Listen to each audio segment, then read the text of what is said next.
Kata kita ada cleaning charge ke apa tak ada. Dia ada je. Sekarang dengan penginapan, sarapan pagi, sarapan tengah hari dan makan malam. Tempat romantik ada tak dating dengan suami? Okey, ada tak tempat romantik? Tempat romantik kalau nak ke suami, korang boleh pergi ke Korea, Jeju ada. Dekat awak. Tak ada Batam dan Bintan. Cuma 999 sahaja. Kalau nak pergi dengan suami. Kalau tiba-tiba jiran awak punya bini pun nak pergi. Nak pergi dah bedek dah orang kata. Ambil lah private suite. Sebab 4 orang ke atas akan jadi lagi murah. Akan jadi 888 sahaja. Ni untuk grouping tak 999 ni. So korang, biasalah orang kata suka ni. Kita akan dapat sekali dengan free massage session.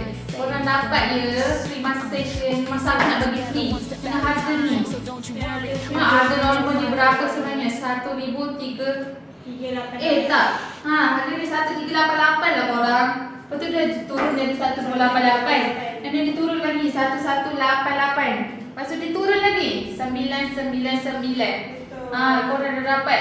Ni termasuk sekali dengan return fare dan hotel. Dapat sekali breakfast, lunch dan dinner. Dapat sekali tour guide, transport with driver. Yang tak ada kita kat gambar ke apa.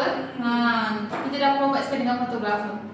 Yang penting dapat free massage session. Tapi tarikh ni tak selalu ada, betul tak? Betul. Untuk tarikh ke Batam